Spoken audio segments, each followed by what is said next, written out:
I don't know what fucking Kingsland you're talking about, but yeah, this place is incredible, man. And I was telling Kalenga earlier that I've not seen that many fucking Teslas. awesome. Tesla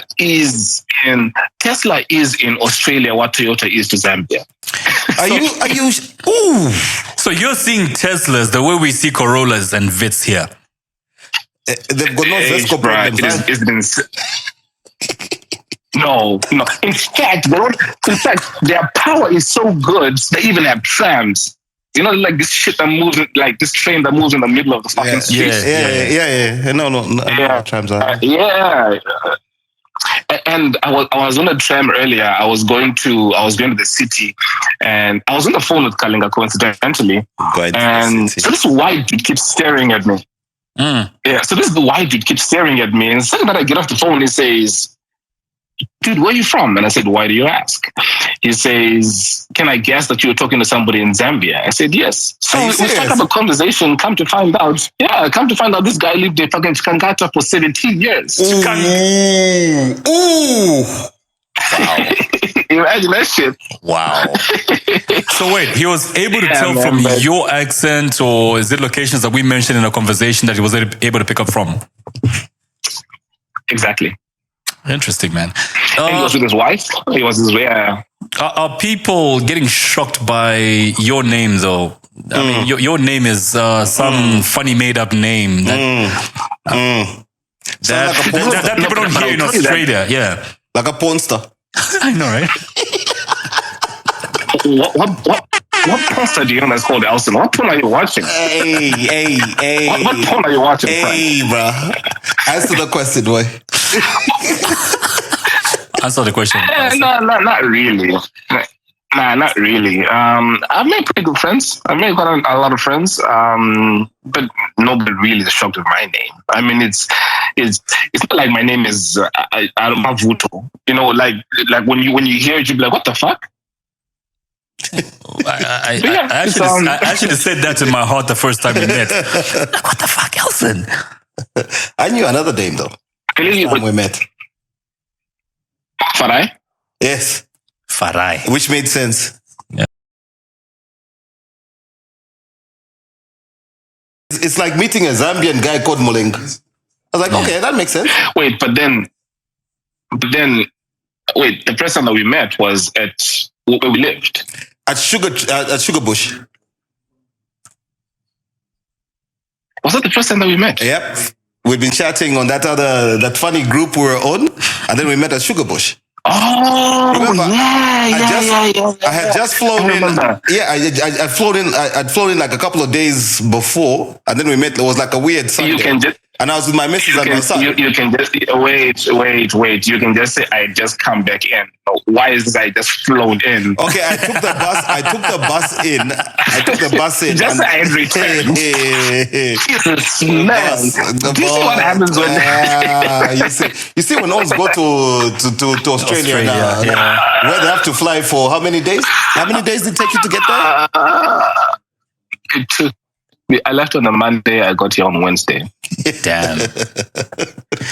Elson, dude, there's so much. We haven't seen each other in like a week, and there's so much to talk about, man. Like, I attended a court session. I know you always laugh at me when I get into a suit, and you always tell me you look like it just from court. You finally got into... Dude. What, child support?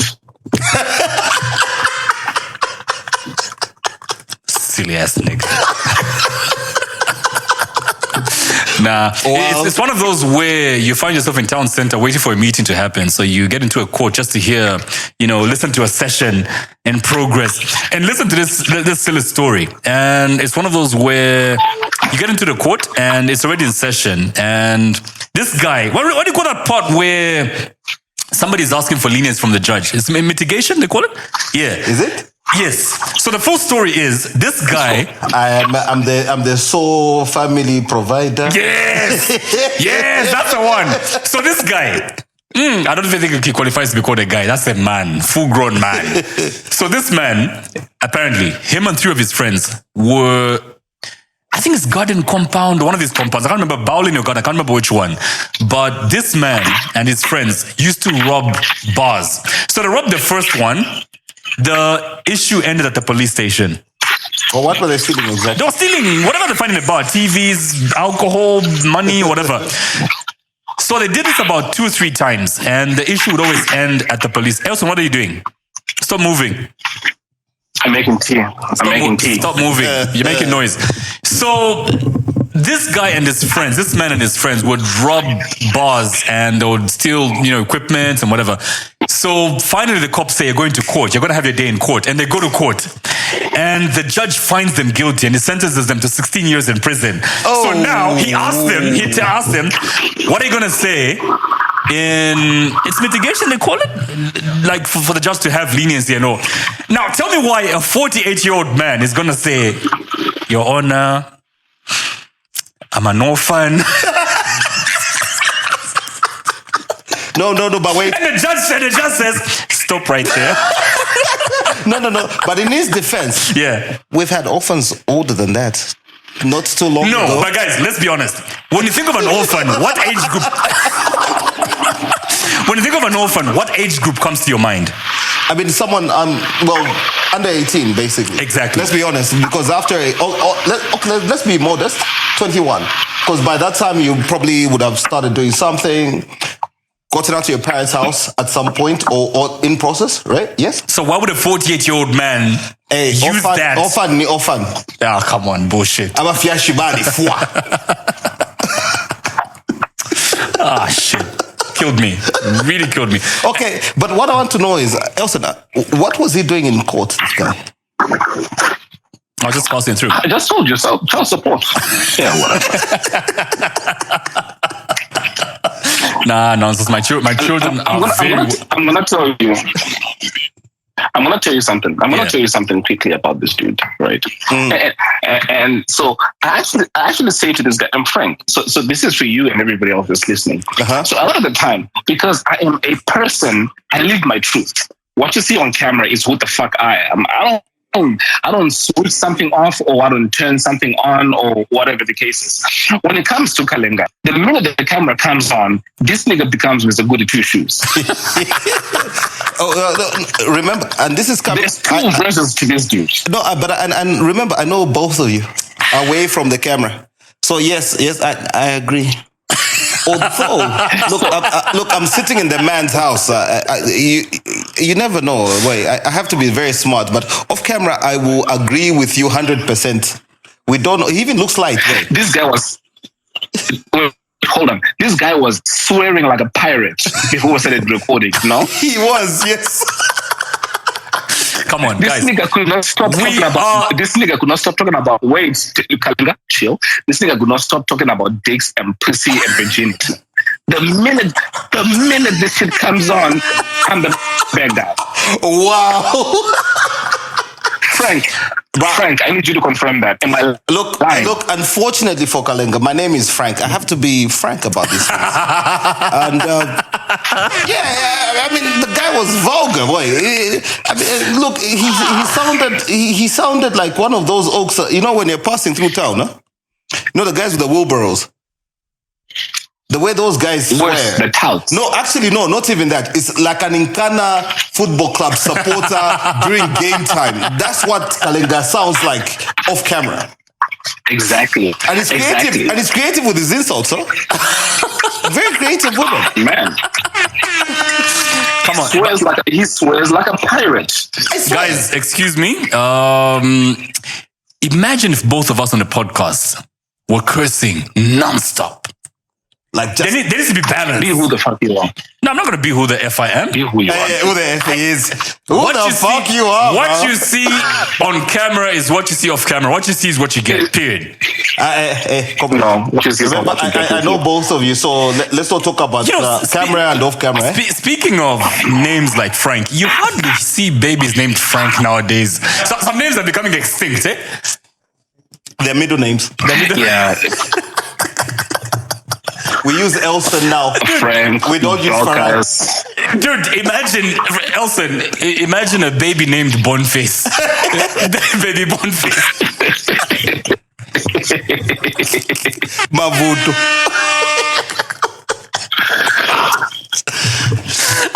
Yeah, man. Okay, all right. Okay, Here's baby born face. okay, Elson, look, dude. Clearly, the two of you. Okay, let's get this. So there's questions and questions that have been asked, and obviously at some point I'm going to go to the page. I saw you try to reply to some of them, and obviously you are being yourself, as you've said. But wait, I haven't moved on from baby born face. Iwe. Well, we have. Wakula Shal. I imagine a baby by that name. So Elson, clearly. Iwe. Nigga, can you behave? No, dude, they're just some names you shouldn't be giving babies in 2023. You know we should have. Can we have some water for this lad? You know, I've actually said. I think parents need to have like hear me clearly.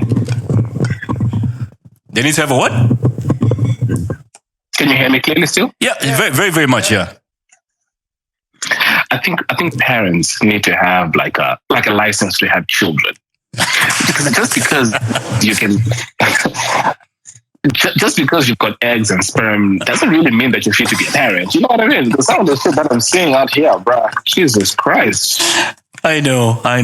Anyway, we did say on the socials that we'll be, getting to know my nigga a little bit better, because a lot of people have all these misconceptions about who Elson is and, things like that. And I thought this would be a good platform to get to know the podcast, the both of us, Elson, K+, the podcast itself a little bit better. And I think one of the issues that keep popping up is the use of the F word. Before we come to the questions on Facebook, we've got questions. No, the questions on the actual caption. Yeah. Why haven't you fired him? Why haven't I fired? I think I'll let Elson answer that. Elson, why haven't I fired you yet? For me, that was the biggest one. I laughed so hard. I was like, the amount of F's that are going to come out of this explanation. Yo. Elson, I'll leave you to explain that one, bro. Why hasn't he fired you? So I think we covered this in the Able Chungu episode. So it's a very short answer, really, because we both equally own the podcast, Kanang and I. That's it. And that's number one. That's the biggest one. And moreover, and here's the thing. And I like that Frank is there. I like that camera boy is there. So essentially, that is a room full of brainy people. So I know Frank. I know everybody. You guys understand the concept of the platform that we have started. A lot of the people are coming from the background of trying to impose what they know. So from radio, from TV, and saying what you guys are doing does not match what we know or what we've been exposed to. So can you stop swearing? Can you stop wearing flip-flops? Can you stop touching your phone? Can you stop eating? Can you stop drinking? Can you stop smoking? And all this bullshit. We can smoke? I feel like oh fuck yeah, you can. Legal shit though. I love the emphasis. Legal shit. Yeah, you got your cigarettes. Yeah. Frank, feel free. No, I can't. No, not here. No, but then you can't because. Yeah. So I guess it comes from the backstory of people not really understanding the platform that we have, and so as a result, they try to put you in a box to say we don't understand what you're doing. So can you get back to something that we understand, something that our brain is able to recognize? So don't swear, don't bang against the walls too much. Just stay in this box that we've put you in. But you know what's crazy though? Is before all this, nobody came to us and said, hey, Glenn and Elson, can you please start a show? And the show should be able to do this. They only then jump on when they say, oh, wait, they actually started something. It's almost like, I always give this example where Henry Ford was asked, why did you create a car? And he said, if I went to ask people what they wanted, they would have said, give us a faster horse. That's it. That's it. To be honest, so yeah, I mean, to be honest, look, a podcast is not like your usual studio where children will be watching kind of thing and ABCD. Look, I've watched the podcast for some weird reason. I never noticed like the swearing was that bad, to be honest. Because you swear like me. I gave this example, dude. There's this chick called Nikki Bailey, I think. She does like true crime. Mm-hmm. When she's doing her podcast, she's putting on makeup. Have you watched that? My wife watches that every day, dude. I'm even scared. Like, is she trying to murder me or something? And hide the body, yeah? Yeah. So, you've seen that, right? When she's putting on makeup, and she's doing the fucking thing, right? Yeah. There's also the other chick. What's her name again? Kendall Ray. Kendall Ray does used to do makeup. Yeah, Kendall Ray does the crime podcast as well. You people watch a little bit. There you go. Nobody tells them that, hey, listen, don't do makeup. Can you be professional? Can you sit there with your back straight? Can you wear a suit? Yeah, you were saying something, Frank. I keep fighting with Mike. Frank's mic is a bit flaccid. Elson, I need to ask this. Elson, I need to ask this because it comes back to the issue of the F word. I know you've justified the use of the F word on the podcast, but I need to ask this. Yes, we are a podcast. We're not limited by any licensing body or, any bosses or any institution. But then I think what people would like to know is because in this country, we sort of look down upon that thing. Like not too many people use the F word loosely like you do. And I need to ask this, is it because of your travels? I know you did your university in South Africa, you worked in Belgium, you worked in Germany, you traveled to Australia, you've been to the United States, you've done some work there and all that. Is it because of the travels and seeing how liberal people are in other countries that you feel Zambians can accept this as well and just take it and welcome it? Because a lot of Zambians are a bit opposed to your use of the F word. So here's my thinking. Well, partly because of the travel, partly, and secondly, I feel. Did you say wait? Go ahead. Okay, and secondly, I feel like it's about expression. The one other thing as well that got me to start this with you is we wanted to create a platform where you can really be yourself. You can open up. You can say what you want to say and how you want to say it without the fear of the repercussions of backlash or being cancelled or any of that. I feel the most dangerous thing or the most dangerous person is the one who wants to stifle what you want to say or how you'd want to say it. And the death of free speech or how you say stuff would be the beginning of a very, very dangerous downfall. And it's a rabbit hole that I really don't want to get into. So I feel like people really should exercise the right to say what they want to say and how they want to say it. And I feel like Zambians are very hypocritical and they are very picky about when and how they'd like to be moral. Right, you see, this is the same country where people make sex tapes. This is the same country where, listen, I can say stuff that is as long as my arm. Or maybe you're just an asshole. Why? Because I swear. No, I'm just saying you could just be an asshole. There's nothing wrong with that. You could just be one of those. In fact, no, you could be one of those people. In fact, hold on. Yeah, listen to this. And there's Listen nothing to wrong this. with that. Listen to me. You've got your phone with you, right? Yeah, I do. You've got your phone with you, right? Okay. I want you to take your phone out and I want you to type the following. Do you know that there's a direct correlation? So I want you to take your phone out and I want you to Google what I'm about to tell you. Okay. Do you know that there's a direct correlation between people that are messy, people that swear, to intelligence? Oh, I must be a genius.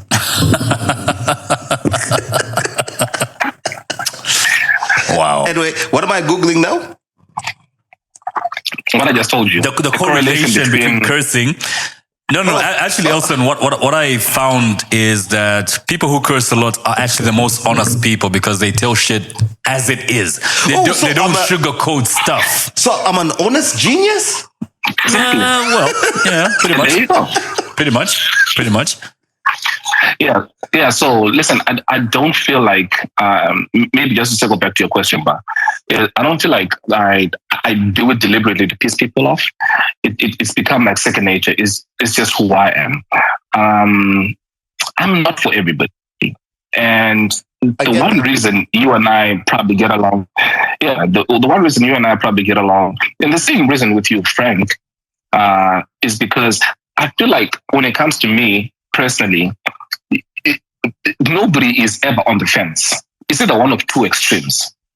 It's either you like me or you absolutely hate me. It's never really like, I don't know what I think about that dude. And I guess for that reason, it's I don't know if it's a good or a bad thing, but the way that I speak and just the way that I am and the way that I conduct myself is never really to annoy people or to attract attention or anything of the sort. It's just basically who I am. Dude, are you recording video as well? I need to ask that.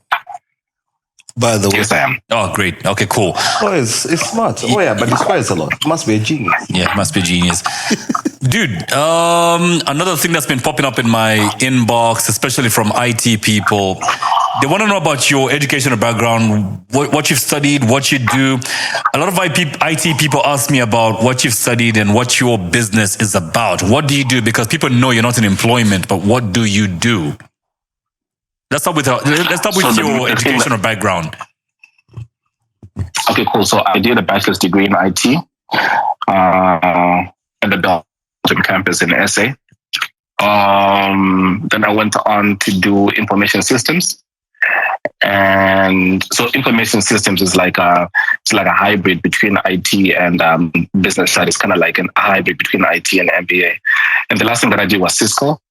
I did up to CCNP. So Cisco is kind of like networking, but for like specific type of networking. So currently right now, I develop software for banks and other financial institutions. Like I write end of day management systems. I write loan originating systems. I do ERP systems. And something that I just ran into about a year and a half ago is I'm into fintech as well. So I run operations for one of the MNOs in Zambia for one of the provinces. Yeah, that's pretty much it. Boring geeky shit that doesn't get you laid. Boring shit that doesn't get you laid. But it sounds interesting though. It's one of those, he's a sophisticated brother. His name is Elson. Dude, this flaccid mic is really irritating right now. Dude. You know what? Coin, just help him. Just remove the mic from the thing, man. And then I should hold it. Yeah. No. Oh, Coin, bring the other stand. There's another stand in the corridor. When you go around the corridor. Elson, I need to talk about your educational background and what you do. Just delve deeper into that a little bit more. There's so much drama happening on the podcast. And then we can do an episode which comes out on a Tuesday, 15 hours. Wednesday morning, you are in a big multinational dealing with CEOs and the likes. Is our podcast affecting business in any way, positively, negatively? How's that working for you? Bruh. Jesus, let me tell you some shit. Let me tell you a couple of things that have happened. I'm glad you passed that. So you remember the pants that I wore to fucking, what do you call this? The PR girls, Lusaka July, yeah. Yes. So I go to a bank, which I will mention, and so it's just me, right, representing my company. And in the boardroom, there were like 8 people, and 6 of those people were women. So I do my presentation, which I thought was a kick-ass presentation. We sit, we chat, we have a back and forth, and the meeting is pretty successful. And as I'm looking out, 4 of the women said, "Can we walk you out?" So I'm thinking, this is a very friendly bank. So we walk out, and it's basic small talk throughout the entire passage. And then we get to the car park, and then 2 of them said, "There's something that we're dying to ask. And that's the reason why all 4 of us walked you out. Did you put something in your pants, or was that picture edited, or is that picture real?" And this is work, bro. And this is a bank. Wow. And 3 of them are married. Did you tell them about Wanama Vuto? You know, the one that brings the vegetables to your house. Sorry, Frank, you were saying? Did you tell them about Wanama Vuto, the one that brings the vegetables to your house?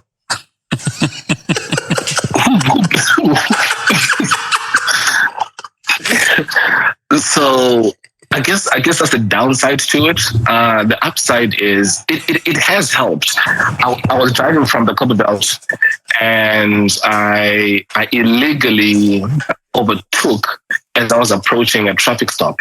So then the officer that stopped me is extremely pissed off. It's like, stop! Do you want to kill me? Blah, blah. And he's yelling. He's like, turn your car off. Give me the keys. And so I'm chill. So I stop. I get out of the car. I give him my keys, and he drags me into the little makeshift police station that he has. And the minute that I walk in, the guy who is meant to either arrest me or let me go, his eyes light up. It's like, the other guy. And I'm like, yep, I'm going home. Yeah, that was funny. What? People actually call you the other guy. He called me the other guy. The minute they say that, I was like, yep, I know I'm going home. So yeah, that was a plus. So what do you think after this? What will I be called after this? The other guy that took over the other guy. The other guy. Maybe I can get away with some charges. Maybe. I should do this on a regular, once a month. Yeah. Elson, you need to stay in Melbourne a little bit. I also need to ask, because you joined the podcast episode 6, and we've people have sort of stuck to that name, the other guy. Does that do anything to you, being called the other guy? Does that still make you feel like a co-host? I think it's okay if it's not a threesome. Nah, not really. No, not really. Not really. No. I guess when somebody calls me the other guy, I should know that they know me from the podcast, because right now it's still extremely difficult for me when somebody walks up to me in a supermarket and says Elson, because now my brain begins to process to think, so do I know this person? Am I supposed to know them? Or do they know me from the podcast? So when they come to me and they say the other guy, I'm like, okay, cool. So the podcast, so I'm not supposed to know who they are. But it doesn't listen. The podcast is something which is extremely fun. It's a passion of mine, kind of like blogging. I write quite a lot, so I have a lot of things that I want to say, and unless I say them out loud or I write them down, I always feel like I have a lot more on my chest. So it is not like an integral part of my life that I would really feel if things don't work out well there, I don't know, I'll lose sleep over it.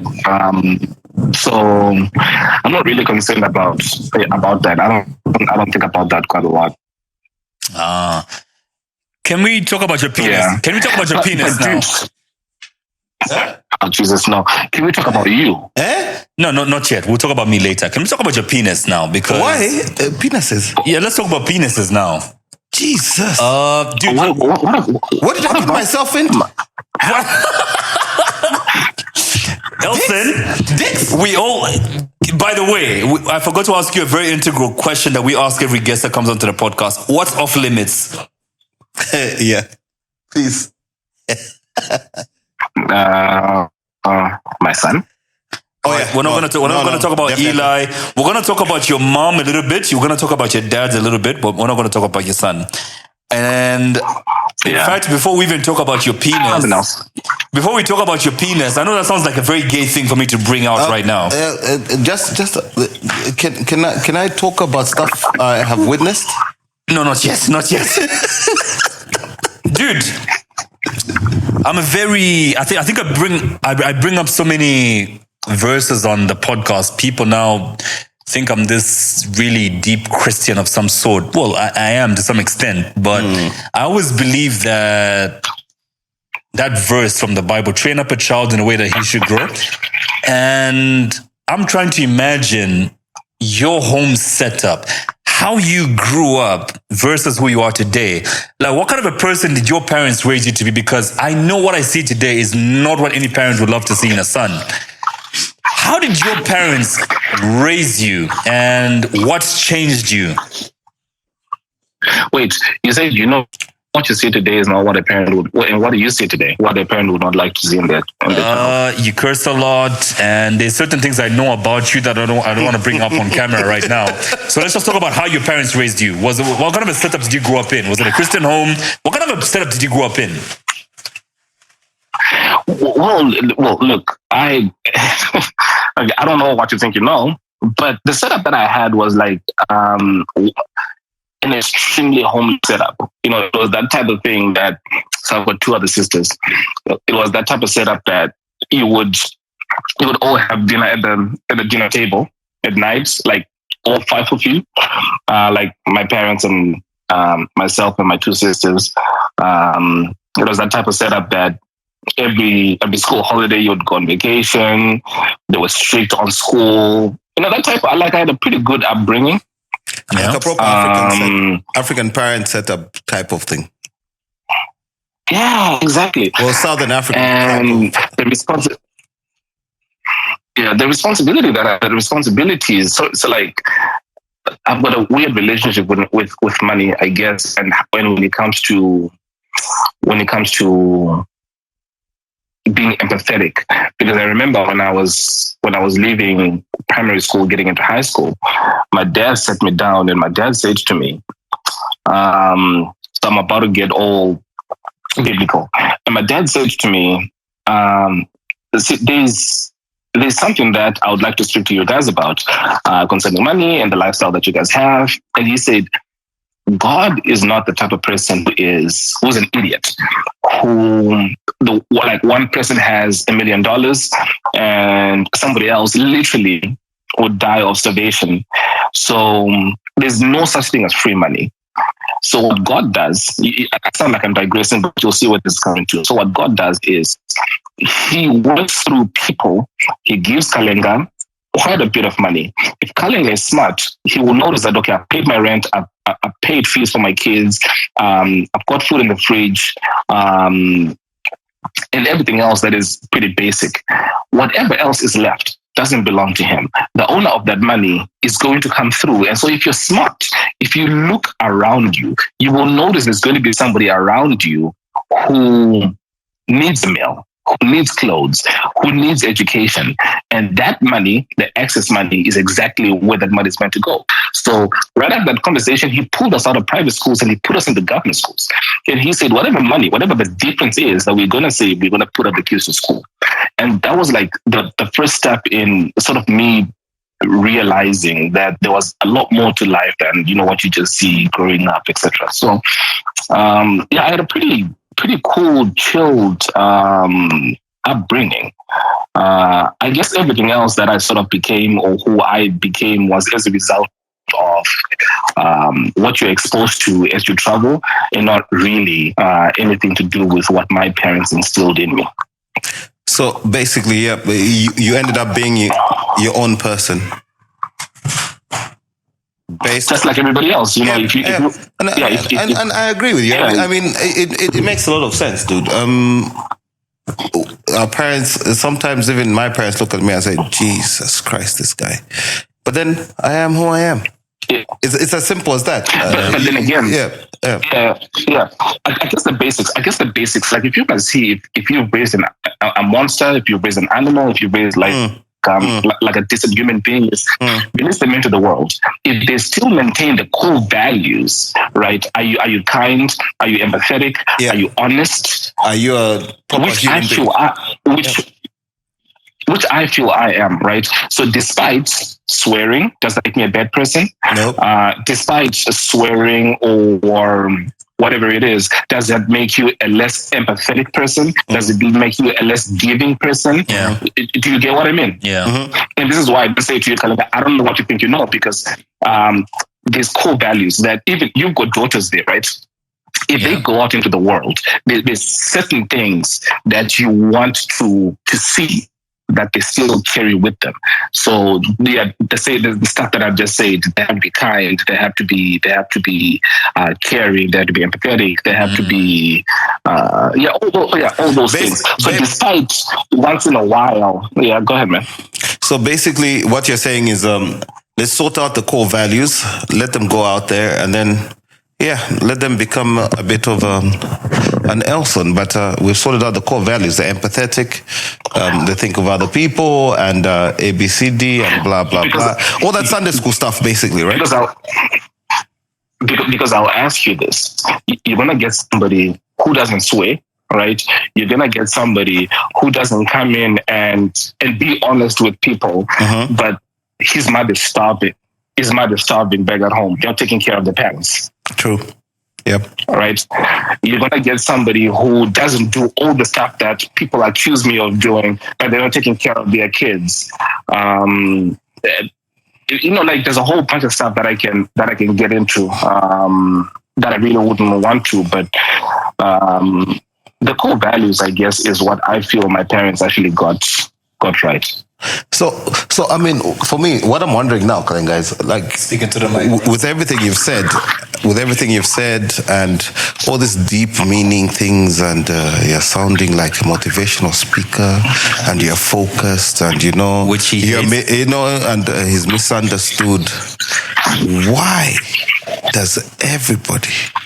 I mean, I was going through the comments when Kalenga posted that that thing to say we're interviewing Elson today on ABCD. Why do so many people just think you're a fucking asshole, bro? What is going on? Who have you pissed off? Well, a couple of things, bro. One, I've always said what people think of me is none of my business.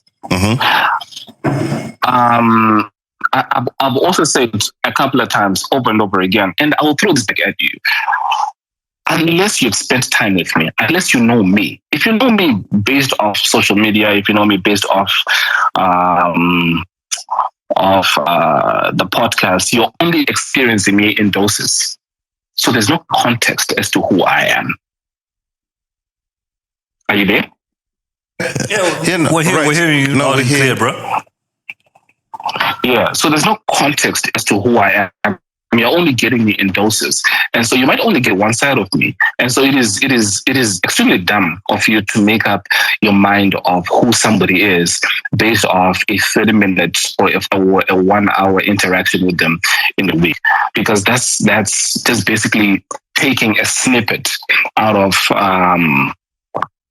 somebody who has lived their lives and they're in their 30s, and you only take a small bit of who they are, and you sort of label them according to that small part that you might have just taken out. So it says more about them than it says about me, I guess. Okay, then. Obviously, there's a little bit more, but then. Let's just ask this question and get it out of the way. Are you dating anybody, dude? No. I think just to follow up on that, following up on that same question that Frank has brought up, you're always against marriage and settling down, but every man at some point in his life finds that woman that, sort of convinces him to settle down. What kind of a woman would that be? What kind of a woman would make you settle down? Like, what qualities would you look for to settle down? Because you're at that age that even your parents are now looking at, like, you know what? Our son is in his late 30s. He needs to settle down. But what kind of a woman would... Oh, who the fuck is in their late 30s? But then again, you're not... I knew he was going to say that.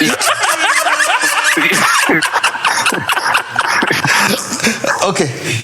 Look, you're not giving me an argument. Okay, no. I'm gonna compromise for this, dude. He's not in his late 30s. He is just reaching 30 in football years.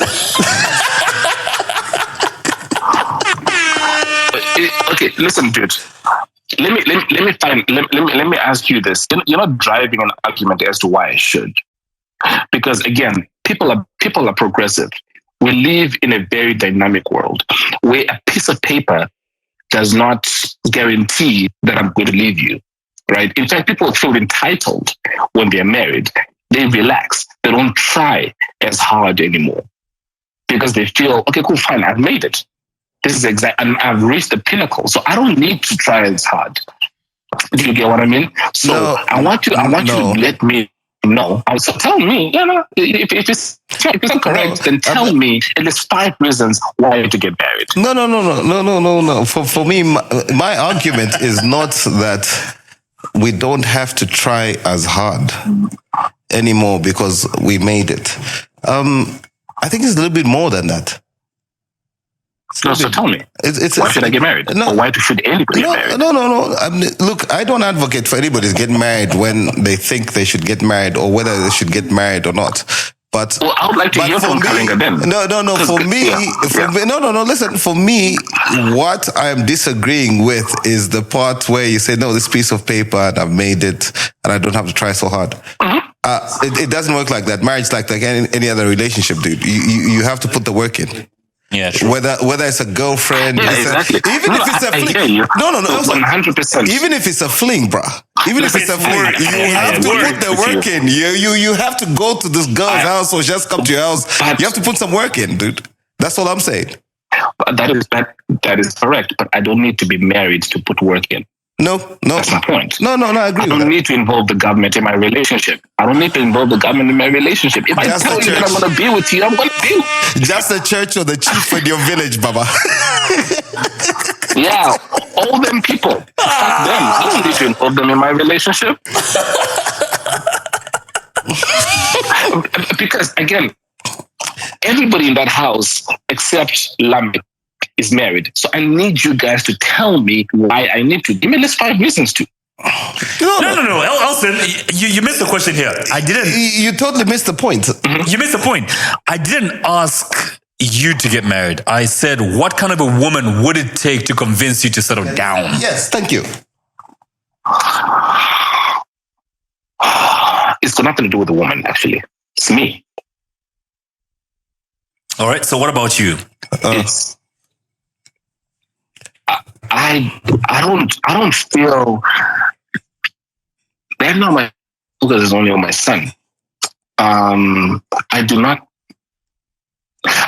go out, or I do not think about, well, once or twice actually this year I have thought about maybe settling down or getting married, but I feel I'm in a space where I'm in the prime of my life, where if it does happen, I want it to happen organically. I do not want it to happen for any other reason, which is you're getting older, whatever the case is. If it's going to happen, I want it to happen organically. I don't want to be in any hurry to get married or anything like that. So I don't think it's going to take any particular person. Maybe my mindset, possibly. It just has to change. I don't know.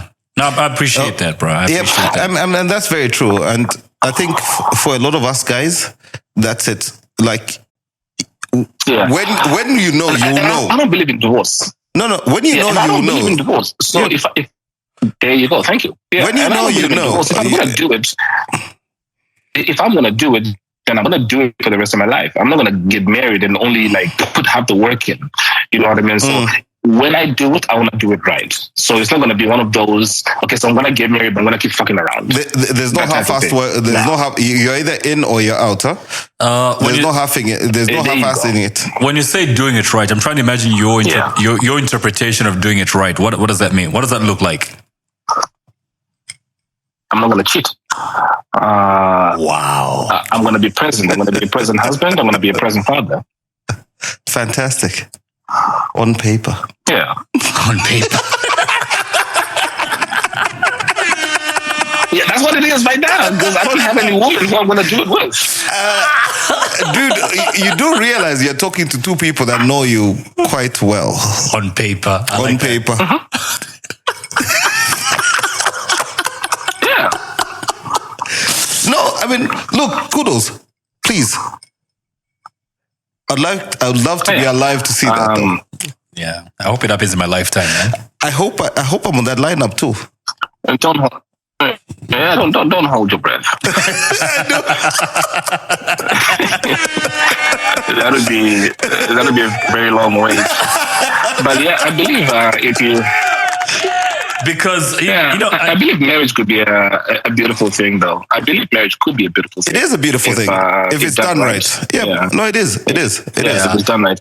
And one other thing that I've also, and I'll tell you this, with Kalenga, Corin, Frank, and a host of other people that I know, is the people that I know that have been successful in life got to where they are because they had a supportive wife.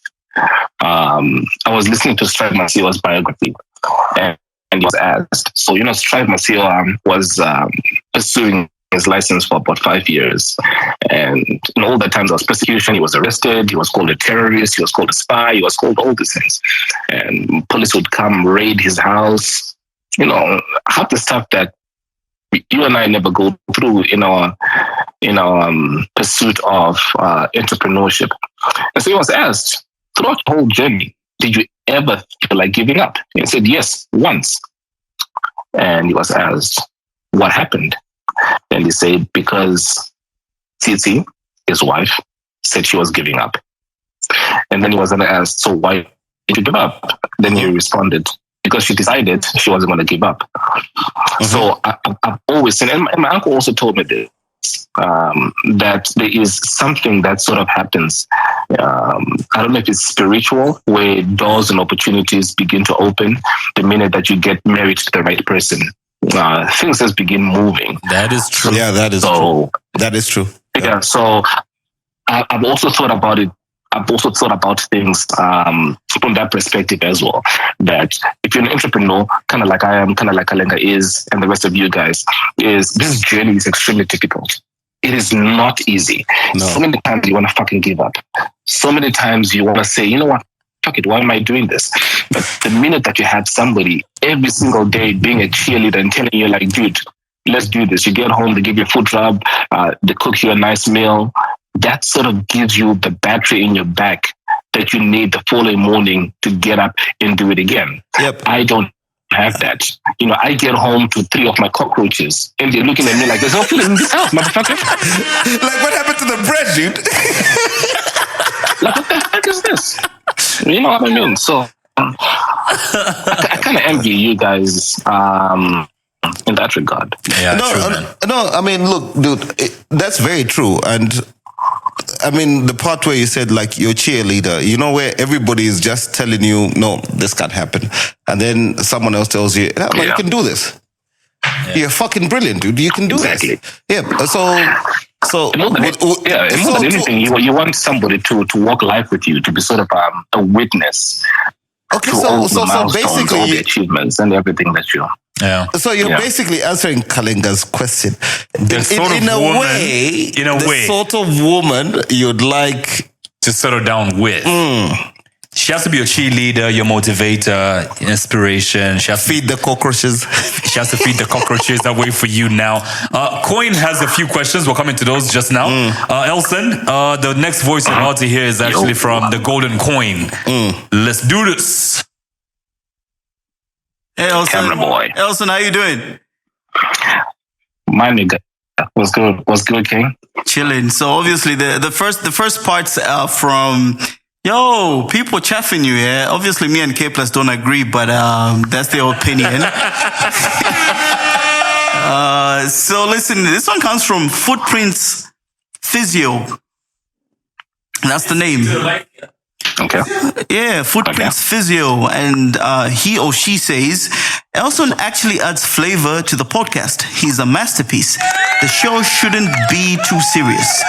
He brings in the silly factor that just twists everything. I take that as a compliment. I don't know about you. I just don't like the word silly. It sounds like. The next one is... Either that or they want to fuck me. He says, sounds like somebody want to fuck me. Oh, wow. The next one is coming from Mutinta Masompe Mwemba Chalwe. And That's quite a long name. Says, in all honesty, Elson is the reason I started watching the podcast. Wow. Look at you, Tinta. Look at that. I understand I am a Elson whole because reason. we are similar. Twin sister. He's not a pretender. He's brutally honest, but he's not a bad person. What I have come to understand is that people don't like brutal honesty. They want to sugarcoat, and when people find a person who's straightforward and speak their mind, they consider that person to be a jerk. Oh, okay. I agree with that. Okay. Next one is coming from Gracie K's Kakoka. And what Gracie says is, if Elson were to leave the show, it will be boring. He's got killer questions and attitude, which every show needs. And K is always down to earth with his down to earth questions. I'll drink to that. So Elson is the opposite side of K, which is very good.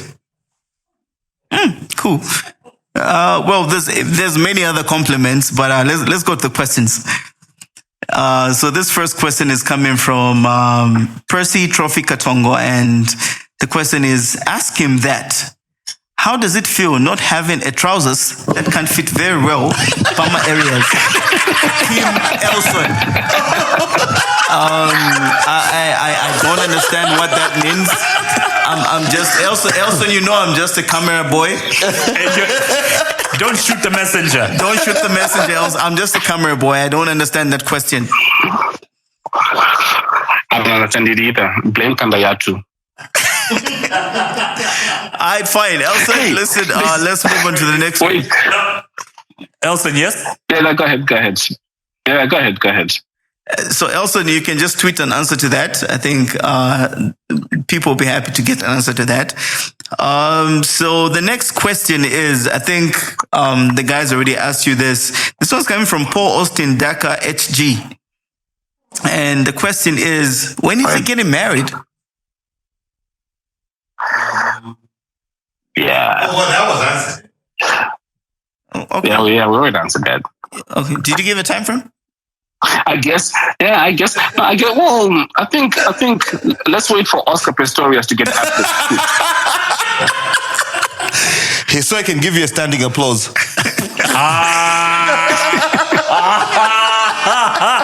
That's not very funny, bro. All right, cool. Let's move on to the next question. The next question, Elson. This one's coming from Joseph Mulefi Run. This Mulefi. One of those. This is the runner. Joseph Mulefi. And then he's saying firing Elson is like firing that Z podcast. And that's the last thing we want and impossible. So my question to him is that, what is your favorite podcast episode and why? So Elson, which one of the episodes is your favorite and why? Dude. I like the Maria episode. Well, hold on. Let me think.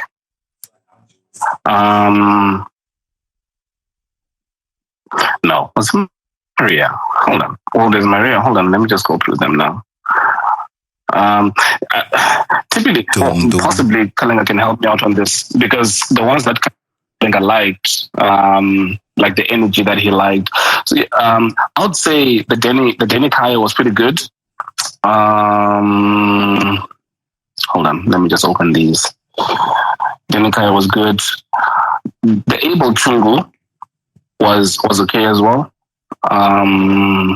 Which other one? The Maria one was great. The one with Kalinga, the pilot, the smart one, was pretty good. You're a dick. Yeah, I think those ones I liked. The ones that I liked the least, although that wasn't asked, was Iris. I didn't like that. Was KB. I didn't like that.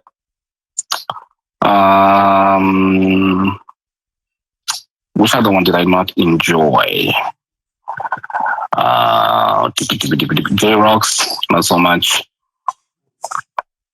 Mr. Guzu, not so much. Yeah, the energy was a bit low on that one. Dude, okay, enough about the episodes you liked and didn't like. Last question from Coin, just coming through. K+, these are no questions from me. Oh yeah, these are from viewers, the fans, yeah. So break it down like a fraction, bro. I think I like this question. Save the best for last. This one's coming from Mohammed Fofanasia.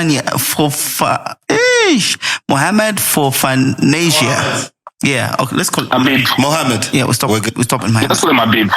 So he says, not that mental health is a bad thing. It's actually good. But why does dude bring it up in almost every interview? Does he harbor some underlying psychological or emotional trauma from a recent relationship or something from his childhood that he's yet to heal from? Wow. And guys, come on, mental health is something very important, and of course we might be laughing on, but it's something very important. And Elson, please take it up. Any experience or anything from the question from Mohammed? We all have. Can you hear me? Yep. Loud and clear. We've all gone through traumatic experiences, some worse than others. I've said it again. Being fired from a job could be. Having a parent who died could be. For me, it took having a child to get into therapy because I needed to teach my child something that I felt like I was still learning. So every single person goes through something. The only difference is the scale of how severe it is, but we all go through something in life. If you're not able to provide for your kids, that also could make you a little insecure. So we're basically comparing apples to apples.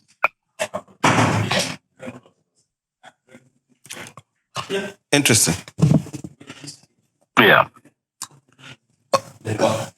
I don't know. These guys are trying to sort out some sort of logistical thing. Are you going and coming? Oh, are you just leaving now? Are you coming back? Oh, okay. No, the God will open for you. Nikuma head kuna choice. Uleta kuna refill. Why? Today chilisha still. Elson, I need to. Yes, sir. Sorry, Coin the thing? Yeah. All right. Coin is saying bye to you. But anyway, moving on. So you were blaming Nkandayatu for some wardrobe malfunction. But I need to ask this because I know a lot of people are thinking about this, and I need to ask for the gentleman because not most of us are blessed that way. Not a lot of us. I like vegetable. Not a lot of us are blessed that way. I need to ask this because a lot of people have been asking. We see a lot of penis enlargement posters around town, bruh. Is this like a natural family thing, or you went through some process to get the sweet potato that you carry around in your slacks? Wow, dude. You had to call it sweet. You had to call it sweet. No, all I'm saying is that most of the comments that were coming through when we had the Lusaka July issue, most of the comments that were coming through, people were saying it looks like he's carrying a sweet potato in his pants. So I think I need to ask this on behalf of so many people. Is this thing natural, or you went through some process? Because not everybody's endowed the way you are. Are you growing yams? I know, right? Is it a family thing? Does it come from the family? What's the story? So here's my thing. I don't think any penis enlargement surgery or pills work, because if they do, no guy would have a small dick. There's so many marriages that are ending because the guy's got a really small dick. Rich, wealthy people. Yeah. Rich, wealthy people, the guy with small dicks, and they got all the money in the world. Yeah. Do you think they choose? No, of course not. So I don't think that shit works. Hey, listen, if I found you and then just I want you to tell me if you can paid hear someone. this. Wait. Huh? You were saying? I'm gonna play something. Tell me if you can hear it. All right? Give us. We can't hear anything. Okay, I was trying to play something from. Hold on, let me try again. Yeah, but if you're already on WhatsApp, I don't think we're gonna hear it, bruh. So Unless he's playing it from someone from Okay, another cool. source. Are you playing it from another source though? No, it's okay. Don't worry about it. No, I was just using my laptop. But anyway, What is? no, I've not used anything, sadly. Because if I had, then it means I could reverse it. Or Would you want you to? could share it. Here's a quarter for you. Yeah, but then again, big is relative. You know what I mean? Yeah, true. It depends There's on where it's going. Big is There's relative. mandingos out there. So another question that came Exactly. Another question that came through: does he really jerk off as much as he sounds? Do you know? And once again, can Lamek hear me? Yes, he can, loud and clear. I want Lamek to cue the interview from the Danny Kaya episode. The topic of jerking off started with Kalenga when he asked me what hand I used to jerk off. Dude, all I was asking is, do you do it with your left hand or your right hand? That's it. I don't know why it's not falling on me. Wow. Because I answered the question that he asked me. Do you see this, Frank? No. Do you see what I deal with, Frank? No, dude. It's a hard job you have to do. You have to be the asshole in the show. You have to be the guy that sets things straight. You have to be the dick. You have to be the farmer. Yeah. God damn it. You know what? Maybe. Yeah, man. You know what? I think once a month I'll be coming back on the show just to have some balance, because clearly here, Altar Boy here is a bit of a problem for everybody else now. All right, moving on from penis. Yeah. Moving on from penis talk and jerking off. Dude, one of the issues we had, and this is one of the major issues that came up, especially on Black Twitter. And by that, I mean, there's so much negativity on Twitter. And one of the issues that keeps popping up, as always, yes, you're right. And one of the issues that kept popping up, it sort of died down now, but one of the issues that kept popping up was a feeling of misogyny from the feminists on Twitter. And this sort of, trickled down to Facebook as well. And I say trickled down because a lot of things start on Twitter and then come down to Facebook. A lot of people felt like you had something or have something against our female guests. Especially that your first female guest was Iris, then we had Mwizukanji. A lot of people feel or felt like every time you have a female guest, you sort of wear a certain persona where you attack female guests. You don't attack male guests the same way. People feel that. What's that about? Well, number one, I don't attack anybody. And number two, I feel people will always look for examples that fit their narrative. If it's something that people want to bring forward, they will always find examples that fit their narrative. I've given so many countless examples of, I've given KB as much hit as I gave Mizukanji and Iris. If you go back to that episode, you'll be able to see it. I've given Christopher Katongo the same hit as well. So once again, people pick and choose. And so many people are like, but how can you be pressing Christopher Katongo as national treasure? Don't ask them such difficult questions. It goes back to show that I was asking. And if I feel somebody's bullshitting me, I want to go back and I want to get the truth. So it is not really isolated to women. And once again, how a person, and I cannot be the same person who, if you see how I am with my mom, if you see how I relate to my mother, if you see how I relate to the mother of my child, I cannot be the same person who is all nice, sweet, kind, caring to these women and be somebody different to the rest. Do you get what I mean? Yeah, I get you. I'm not sure if you lost me. Yes. No. So again, so once again, people do not have context as to who I am. That's number one. Number two is these episodes are edited heavily. The Misogyny episode was over an hour long. We only had the first 50 minutes because we lost sound. So if you're going to take a look at that out of context, again, you're going to get a whole different perspective. Misogyny and I are extremely close right now. You've run into her and I having lunch in East Park, Kalenga, right? Yeah, we had breakfast a month ago. You, I, Muzukanji. Yeah, I remember that. There you go. She's been to my house a couple of times. I visited her, so we are really good friends. So once again, all this beef exists in these people's heads. Yeah. And I think one thing we need to make clear, in addition to her coming to your house to visit, I'm a witness. Elson and Muzukanji became extremely close after that episode. And the messed up thing about that episode is people only saw the first 30 minutes where it seemed like we were just like it seems like a very negative episode. But what you don't understand is these are machines that we use, and we lost 50% of that episode. You should have seen the last half of that episode we did was like an hour and a half. And all we get to show is the first 50 minutes. We should have just canceled the whole thing, but we decided to go ahead. In the first 50 minutes, quite all right, trying to dig deep into the issues she's been going through.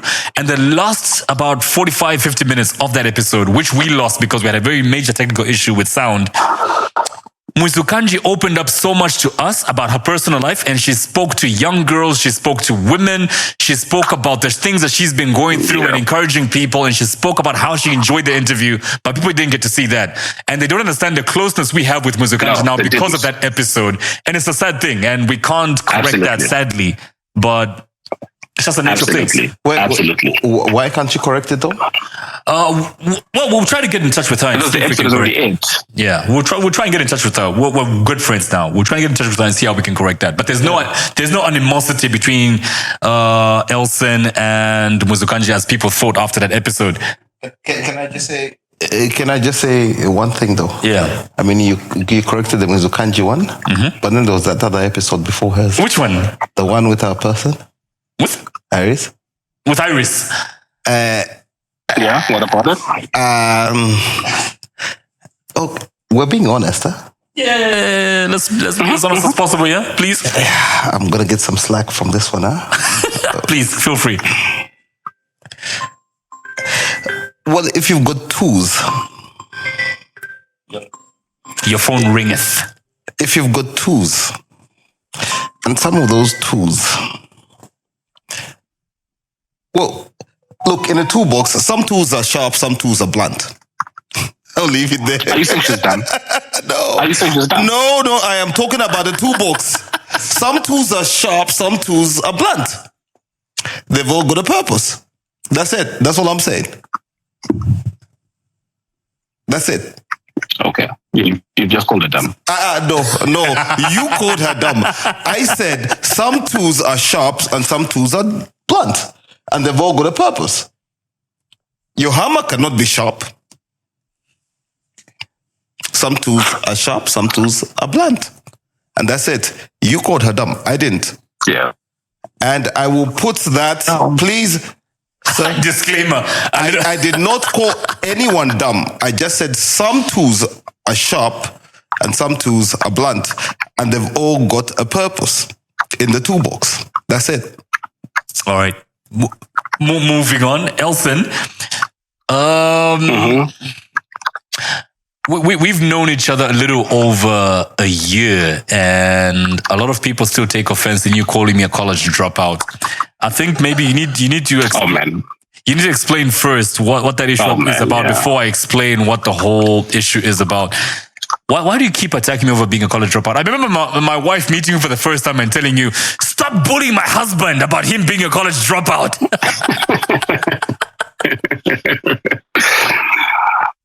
You know, I think you can answer it best.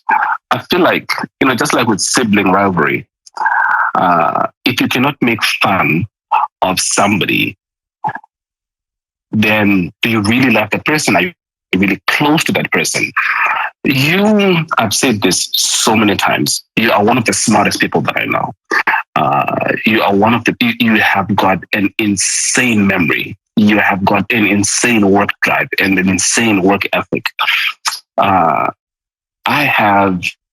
had like a really rare opportunity to hire people to work with me. And the one thing that I've never done was look at a person's qualification. I sit down across from a person, I have a conversation with them, I have a feel of who they are, I have a feel of their energy, I have a feel of the talent and the drive that they have. And based solely off that, and never any qualification, do I feel, can I work with this person or not? So I say this to you in private and I'll say this to you again in public. I don't feel there's anything that school can teach you that you don't already know. You have achieved a lot more than any person with a PhD can ever in 3 lifetimes. So more than anything, it is basic, playful banter. I do not believe that education can make you any better than who you are now. I don't believe it can make you any smarter than you are now. So more than anything, it is, okay, so what's the one thing that I can make fun of this guy about? Oh yeah, him going to Australia or him being a college dropout. And that's basically it. You know, one thing I think people need to understand about me being a college dropout, in my formative years, and these are like between 18 and 21, I had read so many books, Frank, about people who had succeeded and achieved so much in life. People like Richard Branson, I had read books by him. Yes. Before the world even knew about Jack Ma, I was already reading about Jack Ma. People like, who else can I mention? I'm assuming a lot of people who are watching this right now have read books by, what's Mr. Gifted Hands again? Gifted Hands, the black doctor, the brain surgeon, neurosurgeon. Elson, what's his name again? No idea. There's a black doctor? Gifted Hands? What's his name again? Wait, let me Google this. Yeah, no, please. hold on. Yeah, so by the time I was going to college, I had already read a lot of these books. And when I went to college, I wanted people who were experienced in business to teach me about business. I wanted to be successful in life. Ben Carson. Mm-hmm. Ben Carson, Dr. Ben Carson. I wanted to go to college he's a dumbass. He wanted to be president of America, man. I wanted to go to college and learn about how to become these people. And next thing, I'm in class and they're teaching me about Henry Fayol's 14 points and whatever. You know, remember those things, Frank? I remember those things. Guys, I'm trying to work to get rich. I'm not trying to have 14 points in my office and whatever. So I go to college and they're teaching these things. I was bored to fucking death. I'm still trying to figure out how the geography still works now and how I apply Pythagoras theorem. You see what I mean? In my current life now. I'm still trying to figure it out. Let me answer that question. So everything that you've just mentioned, you know, it's not really that you're going to get to a point in your life where you're like, okay, so I'm at this intersection. Is this a 90-degree? No, it is basically, it teaches you to think on your feet. So look at it like they're massaging your brain. Mm-hmm. Where you are able to easily calculate certain aspects. Imagine you're in a meeting and they are talking about, I don't know, whatever it is that they could be talking about in a meeting. You are able to quickly pick up on certain things that are said. Yeah. So it's not really that you're going to practically apply that in real life. It is basically if you can understand this, chances are you're going to be witty or intelligent enough to be able to work out quickly in life, real practical business. Thanks. So basically what you're saying is, look, here's Frank cramming with enough stuff and just hope that whatever it is we've crammed him with, at some point in his life, in a business meeting, in a boardroom, he'll be able to figure out that, look, I am looking east and this will seal the deal. Right? Well, you've basically said the word, which is cram, which is not what you're supposed to do. Exactly. Because cram just basically says in your mind you are cramming that X over Y, but then X and Y are variants. Yes. So when you cram, those things are static, and that is the bad thing about cramming. But if you understand what X represents, Here's my thinking. Then the whole model. No. Here's my thinking. No, but let me just correct this. All right, cool. When I say cram, I'm not saying cram as in reading, as in I'm talking about cram as in, you know, your shoe closet is full and you just push everything in there, and then you pray and hope that when I close these doors, they will not open again because I'm going to close them up because this thing is full. And you're hoping whatever it is, when you open the door, that, look, those black shoes I was looking for because I've got to go to a peer girl event. I hope those pants and those shoes fit. That's the crab I'm talking about. Right. I get it. Yeah, but here's my theory in life and why I dropped out of college. Like I explained, they were not teaching me what I wanted to learn from business school. We were still using textbooks from 1992 in 2005. It didn't apply. A lot of business dynamics had changed. The internet had come into our lives. Schools were not teaching us much about how to use the internet when I was in college. You know what I mean? And my theory, you know, before I went to college, I was already in business. And what I found in business school did not look anything close to what I found on the streets. The reality of what's happening on the streets. So therefore, my conclusion was, school teaches us what to think, which is not much. The streets teach us how to think. You know what I mean? Yeah. I would rather learn or put the two together, marry the two, and I become a very formidable force when I go out into the real world. Yep. No, I mean, it makes sense. I've got employees right now. I've got 10 employees. 2 of them have degrees. They are my employees. And I like employing people who are smarter than me. They have to, because there's certain aspects of the business that those guys are trained to do. Exactly. So we've put the two forces together, the streets and the school knowledge together, and we're growing. And I appreciate that. Elson, moving on to my next question. You're not going to get any you're not going to get any argument from me about that. I totally understand where you're coming from. But then again, I could push back and say you're probably at the wrong college. If they were not teaching you, if they were not using the methods that you you probably didn't want, you should have moved away from Chiboli along. I should have been in a university in America, something that's very progressive, or in Europe, universities that are moving with time, because let's face the facts. Africa is full of colleges that are behind. That's just a fact. We are. Dude, if you go to China right now, what those kids, and I've always said this over and over again, do you know China does not TikTok? The things that they teach their kids and what they are dumping on the rest of the world is like light and day. They teach their kids as early as they can fucking read and write to use computers. Yeah, I saw that. You know that? I read a whole article about that actually. You know that? But then the other thing, I think part of the problem is we don't know. I mean, like for me, my biggest theory is that this xenophobia happening around Central and Southern Africa is because we don't know how we're interlinked and what we did for each other. And why? Because we're learning how David Livingstone went and discovered a waterfall that already existed. Instead of learning exactly what Kaunda and Mugabe and Nelson Mandela and even Cyril and everybody else, Gaddafi and all those guys, how they are connected and what we've done for each other. We're not learning that. All we're doing is, look, why can't we have a SADC modern history? Why? Why can't we teach each other about how we're interconnected right now? Not what happened before my grandfather was born, Baba. Why? You see what I mean? Exactly. There you go.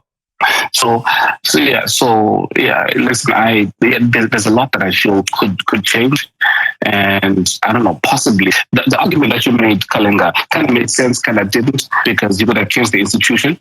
There's a lot more that you're able to do online, that you're able to find there, so you don't really have to confine yourself to a particular college that doesn't make it what you look for. Elson, moving on. Questions from Facebook. This one came in. I don't know if I copied the name of this one, but I think it's from John Zulu. I remember on one of the mental health podcasts, or was it? No. It was actually with the T-Boy episode.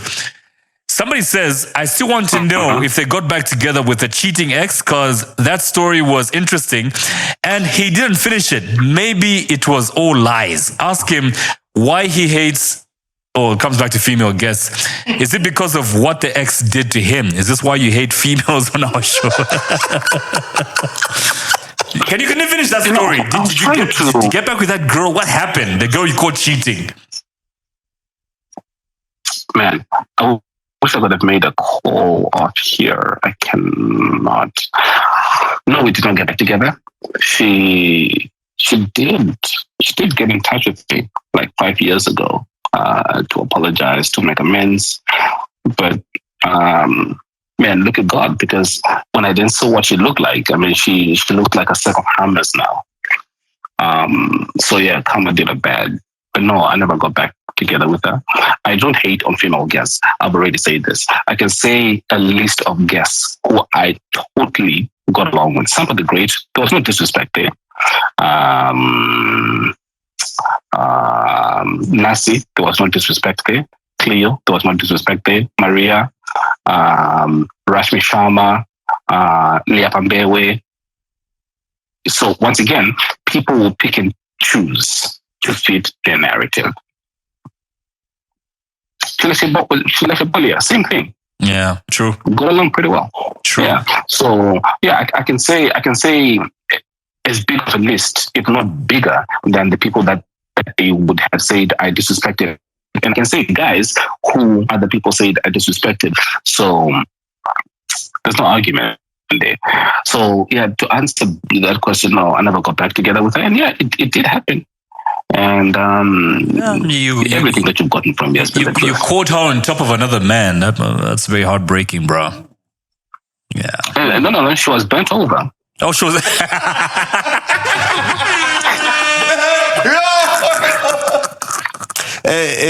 According to Pythagoras' theorem, what was the angle of elevation? I am just 45 curious. degrees, Mama. 45 degrees. Wow, dude. That ass was up in the air. Like it's trying to catch a breeze, Baba. Like it's a what windmill. That ass was up in the air, Baba. Dude, speaking of women in your life, anytime, let me preempt one of the episodes that's yet to come. An episode we did with Dr. Naeem. And this episode will be coming out this Thursday. Yeah. As people are watching this, they should look out for this episode coming up on Thursday. This is Tuesday. So Thursday, look out for this episode. Fans of That's It podcast. In the next episode coming up, one of our mental health podcasts, Elson actually shares a story of a girl who accuses him of spreading HIV. Dude, just tell us more about this story, bro.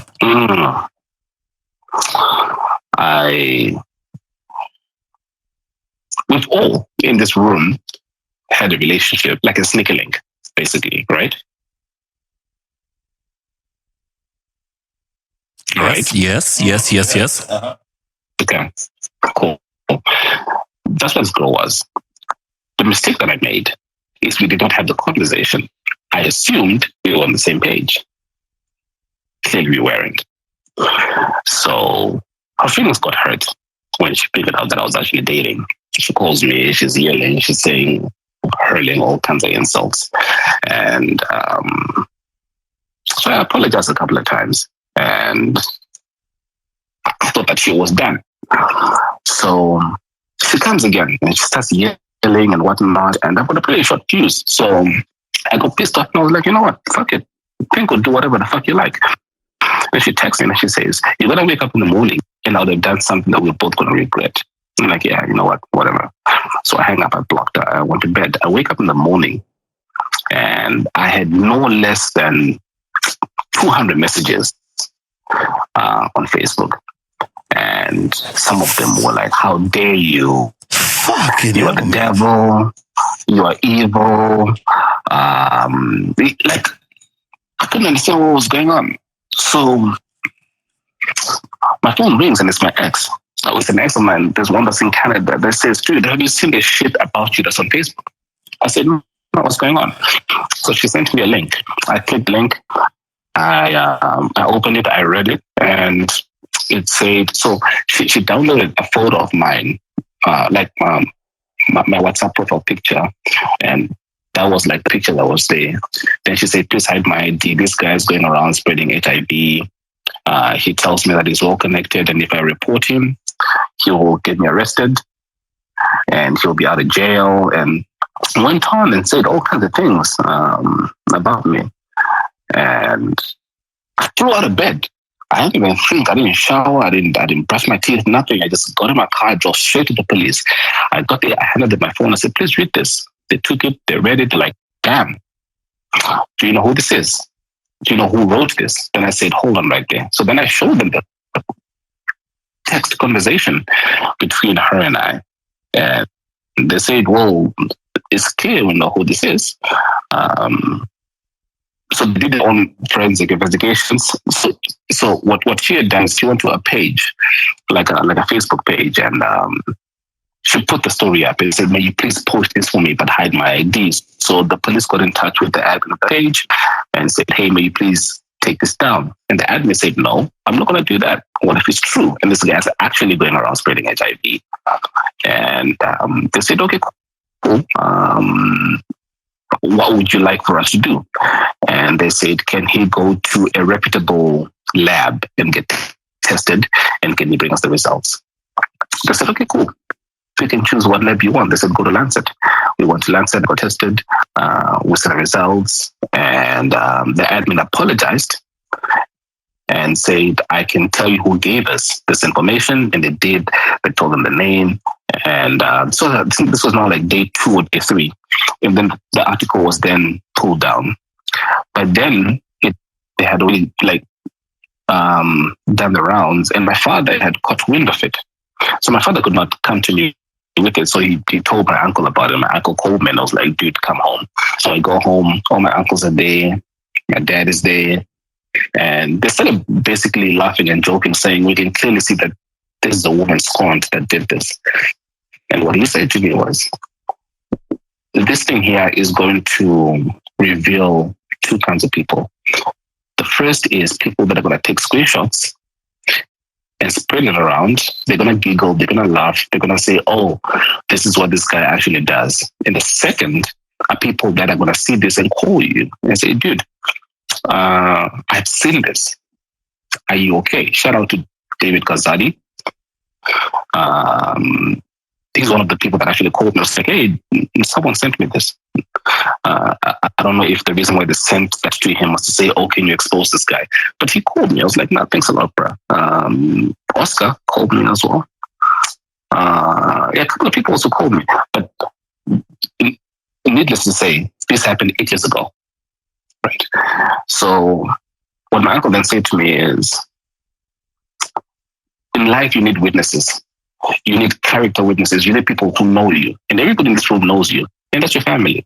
So even if everybody believes that you're doing that, as long as your family knows and believes who you are, then don't worry about everybody else. And that helped a lot. And what he said actually happened. People who I thought were my friends would take screenshots and send it around. And the people that would call me, I'd ask them, "Hey, where did you get this?" They'll be like, "Oh, so-and-so called me." And that person would be like an extremely close friend of mine. So I moved on from it. And my father then says, "So what's the next step? What do you want to do?" I say, "I want to get her locked up." So then my dad says, "No, let it go. Because the minute that you do that, you're going to regurgitate the whole thing. The thing is going to go to court. Papers are going to write about it. And it's not going to do what you think it will do. So just pick up your pieces and move on." So I did that.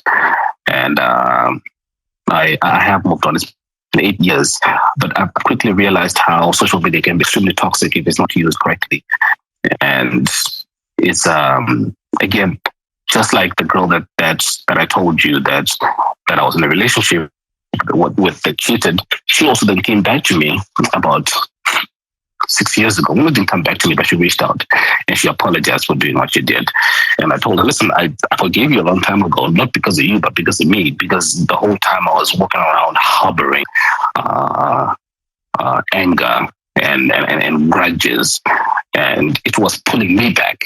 And so for that, I figured, you know what, I'm not going to hold on to this for much longer. So if anything, I forgive you a long time ago. I'm only telling you this now because you've reached out. If you hadn't, I was never gonna tell you. But I don't feel any ill will towards you.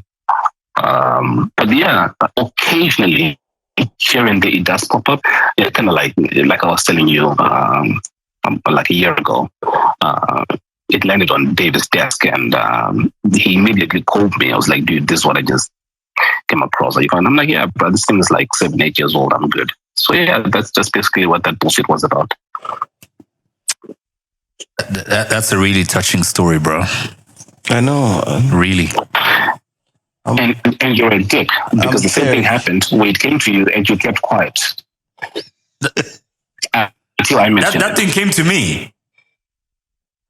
Yes, you said it was sent to you last year when we met. Oh, when we watched no. But you have to forgive me.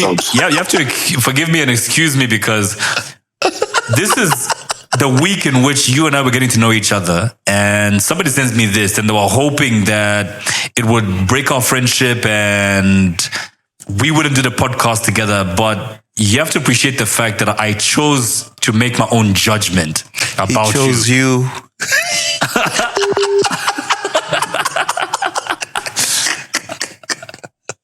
That's Frank being a... Yeah, so the person who sent me that, you even know who sent me that. That's your ex-girlfriend, bro. She was really hoping that... sorry, we just lost Elson there, but we'll get in touch with him again. It's the ex-girlfriend who sent me that, and she was hoping that he wouldn't come onto the podcast. Okay? It was that bad. Yeah, this is the time when they were just about to break up. So she sends me this, hoping to create a wedge in between us, and it doesn't. So he's got bad breakups generally. Yeah, pretty much. Pretty much. Yeah, so that's that. That's happened.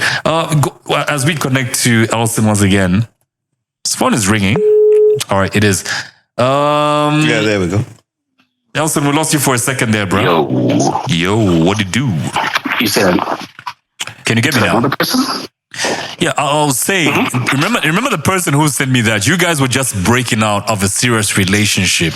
And she sent me that hoping that you and I would never work together. So she sends me that out of spite. But look at us today. Yeah. Because why? Because I chose to make my own judgment. I didn't bring it up because I had only known you for a week. I didn't know what kind of a person you were. But the thought that came to my mind is, let me not bring this up to him. Let me find out what kind of a man he is on my own. Let me not listen to what people say about this nigga. Yeah, regardless. Listen, all I hear, obviously, now you're just saying words because I'm closer to you than... Okay, anyway, doesn't matter. But yeah. Elson, Elson, I know why Kalenga would not judge you off that one page or whatever it is, because we've had our own incidents with social media. There's this one page. We're not mentioning the page. I know the page, but we're not mentioning it. But it's happened before. So it wasn't out of his compassion. Yes, it wasn't out of his compassion. It was out of experience, bro. What happened? There's this one page, and we're very... Anyway, let me tell you what it is. It's a story for another day. No, I can bring it up right now.